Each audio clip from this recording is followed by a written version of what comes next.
नमस्कार, मैं भरत आपका स्वागत करता हूं डीएनयू झारखंड में। चले जानते हैं आज की छोटी बड़ी खबरों को। 16 वर्षों बाद झारखंड के सरकारी स्कूलों को स्थायी प्राचार्य मुहैया कराने की प्रक्रिया शुरू। वर्ष 2006 से नहीं हुई है नियुक्ति। झारखंड के जिन सरकारी स्कूलों में प्राचार्य नहीं है उन स्कूलों को जल्द ही प्राचार्य मिलेंगे। शिक्षा विभाग तैयारी में जुट गया है। इस संबंध में शिक्षा सचिव के रवि कुमार ने झारखंड लोक सेवा आयोग के सचिव को पत्र लिखा है। सचिव ने लिखा है कि स्कूली शिक्षा एवं साक्षरता विभाग के अंतर्गत झारखंड +2 विद्यालय शिक्षक एवं शिक्षक कर्मचारी नियुक्ति एवं सेवा शर्त नियमावली 2022 पर सहमति दी गई है। कार्मिक विभाग द्वारा पूर्व में ही राज्य के 59 राजकीय बालक एवं बालिका +2 विद्यालयों में प्राचार्य के 39 पदों पर सीधी नियुक्ति के लिए अधियाचना झारखंड लोक सेवा आयोग को भेजा है। उपायुक्त ने की मुख्यमंत्री सुखाड़ राहत योजना की समीक्षा, दिए कई निर्देश। रांची के उपायुक्त राहुल कुमार सिन्हा ने शुक्रवार को मुख्यमंत्री सुखाड़ राहत योजना, लंबित दाखिल खारिज म्यूटेशन प्रमाण पत्र निर्गत करने सहित राजस्व से संबंधित अन्य मामलों की समीक्षा की। समीक्षा के दौरान उपायुक्त ने संबंधित अधिकारियों को कई दिशा निर्देश दिए। उपायुक्त ने मुख्यमंत्री सुखाड़ राहत योजना के तहत प्राप्त आवेदनों को अंचलवार समीक्षा की। जिले में योजना के तहत किसानों को भुगतान को लेकर उपायुक्त ने खुशी जाहिर की।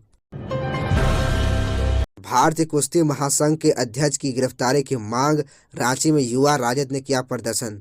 रांची में युवा राष्ट्र जनता दल के नेता और कार्यकर्ताओं ने किया प्रदर्शन। उन्होंने भारतीय कुश्ती महासंघ के अध्यक्ष का पुतला फूंका और गिरफ्तारी की मांग की। भारतीय कुश्ती महासंघ के अध्यक्ष और भारतीय जनता पार्टी के सांसद बृजभूषण सिंह के खिलाफ युवा राष्ट्र जनता दल के नेताओं ने प्रदर्शन किया। उन्होंने रांची के अल्बर्ट एक्का चौक पर बृजभूषण सिंह और भाजपा का पुतला फूंका और गिरफ्तारी करने की मांग की। रांची विश्वविद्यालय गेट से आक्रोश मार्च की शक्ल में अल्बर्ट एक्का चौक पहुंचे युवा राष्ट्र जनता दल के नेता और कार्यकर्ताओं ने कहा कि भारतीय जनता पार्टी और केंद्र की सरकार बेटी बचाओ बेटी पढ़ाओ का नारा देती है तो दूसरी ओर देश का नाम रोशन करने वाली अंतर्राष्ट्रीय और राष्ट्रीय महिला पहलवानों के साथ यौन शोषण जैसे मुद्दे पर चुप्पी साध लेती है, जो यह बताता है कि भारतीय जनता पार्टी और केंद्र की मोदी सरकार की कथनी और करनी में कितना अंतर है। राजगंज में अवैध कोयला लदे 11 ट्रक जब्त, चालक गिरफ्तार। धनबाद के जिला खनन पदाधिकारी मिहिर सालकर ने 20 जनवरी की देर शाम राजगंज में कोयला तस्करों के खिलाफ बड़ा अभियान चलाया। महेशपुर के समीप अवैध कोयला के लदे 11 ट्रक को जब्त किया। सभी के चालकों को पकड़ भी लिया। डीएमओ की इस कार्रवाई से बागमारा अनुमंडल के कोयला तस्करों में खलबली मच गई है। डीएमओ ने पकड़े गए चालकों को ट्रकों के साथ राजगंज थाना पुलिस को सौंप दिया। बताया कि फिलहाल सभी गाड़ियों की कागजात की जांच की जा रही है। बीबीएमक्यू में शिक्षकों कर्मियों की नियुक्ति सितंबर तक, शिक्षा सचिव। राज्य के विश्वविद्यालयों में नॉन टीचिंग स्टाफ की नियुक्ति प्रक्रिया जल्द शुरू होगी। उच्च शिक्षा विभाग ने इसकी तैयारी पूरी कर ली है। झारखंड स्टाफ सिलेक्शन कमीशन के माध्यम से नियुक्ति की प्रक्रिया 6 माह के भीतर पूरी कर ली जाएगी। यह बातें 20 जनवरी को बीबीएमक्यू के दौरे पर आए राज्य के तकनीकी और उच्च शिक्षा विभाग के प्रधान सचिव राहुल पुरवार ने कही। उन्होंने यह भी कहा कि टीचिंग स्टाफ की बहाली भी सितंबर तक पूरी कर ली जाएगी। इसके लिए रूल्स फर्म कर लिए गए हैं। रोस्टर बनाने की प्रक्रिया इस माह के अंत तक पूरी हो जाएगी। प्रधान सचिव ने भेलाटांड में बने रहे बीबीएमक्यू के नए भवन और एसएसएलएनटी महिला कॉलेज का भी निरीक्षण किया। इस दौरान बीवी के नए भवन में शिफ्टिंग सहित अन्य मुद्दों पर कुलपति प्रोफेसर सुखदेव भोई के साथ बैठक भी की। अवैध खनन पर राज्यपाल ने जताई चिंता, कहा प्रशासन और बीसीसीएल को गंभीर होने की जरूरत। झारखंड के राज्यपाल रमेश बैस ने अवैध खनन को लेकर चिंता जाहिर की है। उन्होंने जिला प्रशासन और बीसीसीएल को इस पर लगाम लगाने का निर्देश दिया है। उन्होंने कहा है कि अवैध खनन एक दिन का नहीं है बल्कि लगातार चल रहा है। झारखंड के राज्यपाल रमेश बैस शुक्रवार को एक दिवसीय दौरे पर धनबाद पहुंचे। धनबाद परिसदन में जिला प्रशासन की ओर से उन्हें गार्ड ऑफ ऑनर दिया गया। परिसदन में जिले के DC, SSP, BCCL CMD Samiran Dutta, सांसद पीएन सिंह और बीजेपी नेता रागिनी सिंह मौजूद रहे। राज्यपाल परिसदन से बीसीसीएल मुख्यालय कोयला भवन के कम्युनिटी सेंटर पहुंचे। बीसीसीएल और आईएमएमए के संयुक्त तत्वावधान में राष्ट्रीय संगोष्ठी में बतौर मुख्य अतिथि शामिल हुए। राज्यपाल के दौरा को लेकर सुरक्षा के कड़े इंतजाम सभी चौका चौराहों पर किए गए थे। भारी संख्या में पुलिस बल की तैनाती की गई थी। चाईबासा में आईईडी विस्फोट, एक जवान घायल। तुम्बाहाका जंगल में छिपे हैं कई इनामी नक्सली, जगह जगह बिछा रखा है बम। झारखंड में नक्सलियों के खिलाफ चलाए जा रहे अभियान में सुरक्षा बलों को एक और झटका लगा है। नक्सल प्रभावित चाईबासा जिले के टोटो थाना क्षेत्र स्थित तुम्बाहाका जंगल में सर्च अभियान के दौरान आईईडी विस्फोट हुआ है। इस हादसे में एक जवान घायल हो गया है, जिसे बेहतर इलाज के लिए रांची के मेडिका में भर्ती कराया गया है। धमाके के तुरंत बाद जवान को एयरलिफ्ट कर लिया गया।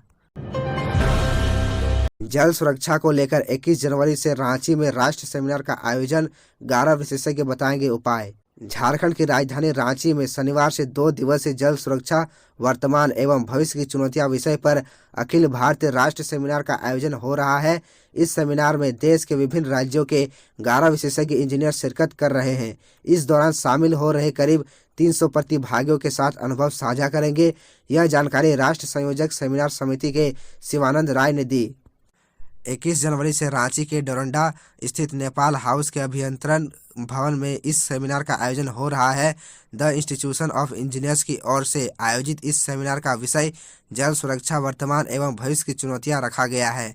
इसमें कर्नाटक, गुजरात, तेलंगाना, आंध्र प्रदेश, केंद्र जल आयोग और बिहार से आए 11 विशेषज्ञ इंजीनियर्स जल संसाधन, पेयजल एवं स्वच्छता विभाग, ग्रामीण कार्य विभाग समेत जल से जुड़े अन्य संस्थानों के साथ इंजीनियर्स प्रमुख और इंजीनियर्स राज्य के कोने कोने से आए करीब 300 प्रतिभागियों के साथ अपने अनुभव को साझा करेंगे।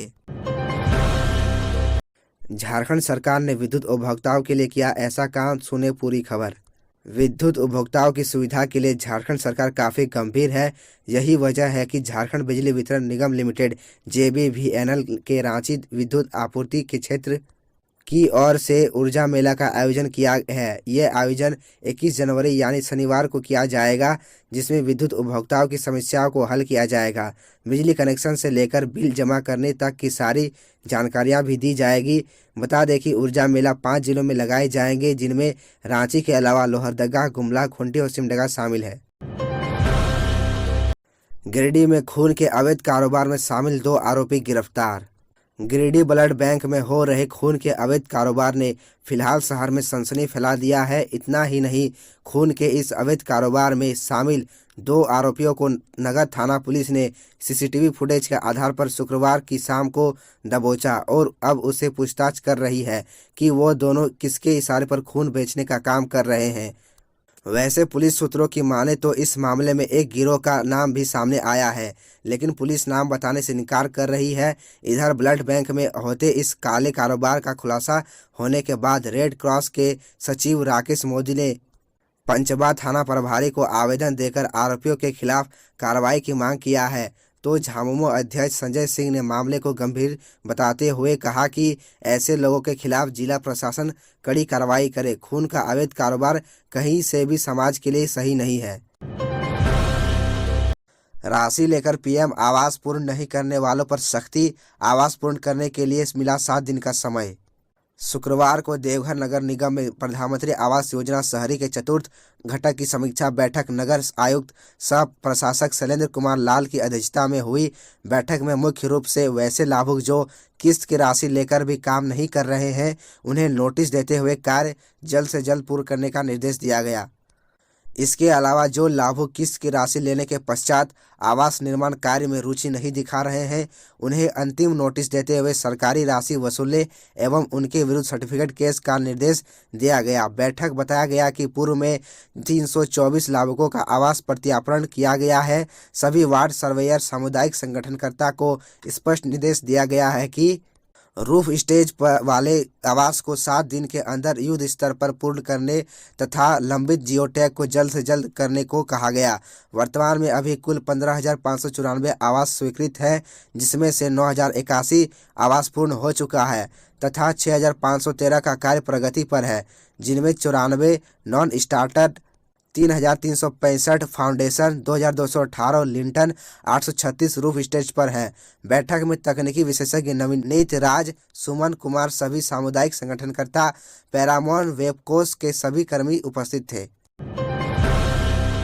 झरिया के 200 इलाकों का बीसीसीएल ने किया अध्ययन, केंद्र कैबिनेट की बैठक में लिया जाएगा फैसला। कोल एरिया झरिया के विस्थापितों को पुनः स्थापित करने के लिए झरिया एक्शन प्लान पर काम किया जा रहा है, जिसकी मॉनिटरिंग केंद्र सरकार कर रही है। मंत्रालय के आदेश पर पिछले दिनों बीसीसीएल ने रिपोर्ट तैयार की है, जिसमें लगभग झरिया कोल एरिया के 200 क्षेत्रों को सर्वे किया गया है। इनमें खदानों और आग की स्थिति, विस्थापित परिवार क्षेत्र आदि का आकलन किया गया है। इन क्षेत्रों में राजपूत बस्ती, कतरास, झरिया बाजार, केंदवाडी समेत अन्य इलाकों का अध्ययन शामिल है। बता दें कि केंद्र कैबिनेट की बैठक 27 जनवरी को होने वाली है। इस बैठक में झरिया एक्शन प्लान पर भी सरकार विचार करेगी। बीसीसीएल की ओर से तैयार इस रिपोर्ट को केंद्र कैबिनेट को सौंपा जाएगा, जिससे सरकार इस निर्णय ले सके। बताया जा रहा है कि बीसीसीएल बोर्ड ऑफ डायरेक्टर की ओर से इस रिपोर्ट को अंतिम रूप दे दिया गया है। कोडरमा के 4 व दुमका का गुमरो पहाड़ राज्य स्तरीय पर्यटक स्थल घोषित। राज्य सरकार ने 12 पर्यटक स्थलों की श्रेणी घोषित की है। कोडरमा जिले के 4 व दुमका के मसलिया स्थित गुमरो पहाड़ को राज्य स्तरीय महत्व का पर्यटन स्थल घोषित किया गया है। कोडरमा के 4 पर्यटन स्थलों में वृंदाहा जलप्रपात, सतगावा स्थित मेट्रो जलप्रपात, मरकच्चो स्थित चंचाल धाम व सतगावा स्थित गौड़ीसीमार धाम शामिल है। इसके अलावा 7 पर्यटन स्थलों को स्थानीय महत्व का पर्यटन स्थल घोषित किया गया है। तो यह थी झारखंड की टॉप बड़ी खबरें, और इसी तरह झारखंड की छोटी सी बड़ी खबरों को देखने के लिए आप हमारे चैनल DN न्यूज़ झारखंड को सब्सक्राइब कर ले और बेल आइकन को प्रेस कर ले, जिससे आपको झारखंड की हर छोटी बड़ी खबरों के अपडेट आप तक पहुँचता रहे। तो आज के लिए इतना ही, हमें दीजिए इजाज़त, फिर मिलते हैं आपसे अगले वीडियो में।